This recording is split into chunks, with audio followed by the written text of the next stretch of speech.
Баярын үйлрэл эхэлж байна те. Нөгөө найр, наадам, цингэн, шинэ жилийн баяр, хүлээ авалтууд ингээ үргэлжлээ явж байгаа. Энэ үеэр юу gaardгүй гэхлээр зэрэг нөгөө архитан согтуур хүзэгдэл тэрнээсээ гарсан гэмт хэрэг. За тэгээд нөгөө эрүүл мэндээрээ хохирох юм уу иймэрхүү асуудлууд гардаг. Ялангуяа өнөөдөр цас ороод өнөөдрөөс эхлээд юу н 9 скутер юм байл шүү дээ 16 мургаан градусуулаа явчихвал.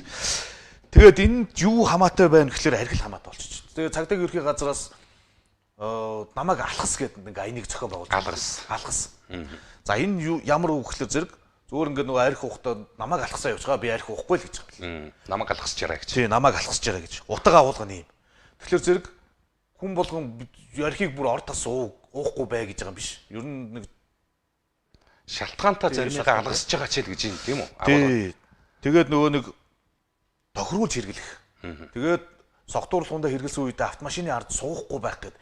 Иймэрхүү нөхцөл шаардлагуудаа л хангаад пүүжээ битэр дээр баярлцсан гэх бол хүний эрхийг асуудал тийм үү? Тий. Битэр дээр өнгөрсөн 7 хоногт лөө энэ 7 хоногийн ихэр лөө тээврийн цагдаагийн албаны урьдчилан сэргийлэх хилцээнийг албаагч ирж уулзсан юм.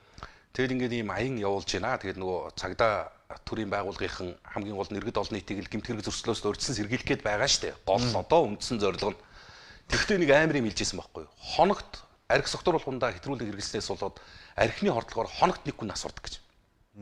Зүгээр арх уугаад хордож өгдөг иргэний тоо өдөр болгоно нэг жилдээ 370 орчим иргэн нас урд юм байна гэж. Зүгээр хордоод нас урчиж байгаа. За бусад шалтгаанаар одоо осгох, авт замын ославаар дүртэх согтуу явж байгаад одоо согтуу жолооч нараас болж өртөж байгаа гэмт хэрэгүүдийг нь огт тооцохгүй байгаа шүү дээ. Тэгээ зодоон зохионоос үүдэлтэй гэмтэл бэртэл огт тооцохгүй. Зүгээр л архиндаа хордоод өгчөж байгаа хүмүүс нь одоо энэ Украин Оросын дайны хагасжил байлдсан байлдаанд амирсцсан цэргийн тоотоод тэнцэж байгаа. Тэр энэ бол амар гамшиг. Тэгээ UBN цэгийн дээр орсон мэдээлэл дээр энэ сэтгцэн эрүүл мэндийн үндэсний төвд архины эмчилгээнд хамрагдсан 196 эмэгтэй хамгийн залуу нь 21 настай байна гэж. 21 настай эмэгтэй бүр эмчилгээнд ортлоо болж байгаа юм. Тэ ярина.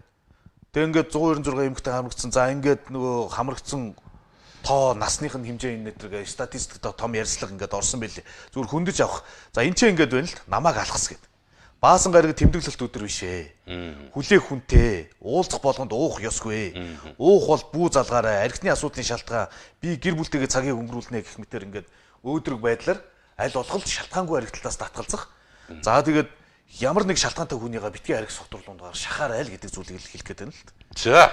Заамралтын өдрүүдэд тухтаа өнгөрүүлээрэ найруулагчийн тохио ирсэн. Рекламны дэ их байгаад байгаа юм шиг байна. Энэ аргагүй болчихж байгаа доо нөгөө он солигдох мөчдөх тусмаа битэрий чи нэг 5 өгүүлбэр хэлэх зай улмал хомигддаг жамтлаа одоо үздэг үзэгч 10 хэдэн жилийн туршлагаараа баг мэдж байгаа байлгүй. Тэгээ шинэ жилийн баяр төгөхөөр ер нь альва тэмдэглэлт баяр төгөхөөр тэгэл битэрийн алтан цагууд хөөх юм рекламны алтан цаг л болдгийг. За одоо тэгэлгүй л яах вэ? Амралтын өдрүүдэд ая тухтаа сайхан өнгөрүүлээрэ гадаа цас орлоо. Халдиргаа булгаа үүслээ. Автозам дээр одоо жолооны ард сууж байгаа хүн болгон сонор сэрэмжтэй хөдөлгөөнд оролцоорой. Нийтдээ 4 аймагт бол зам даваагүй хаагдсан мэдээлэл онцгой байдлын газараас ирж байна. Хөдөө орон нутгийг зорих гэж байгаа бол бодол болгоомжтой яваарай.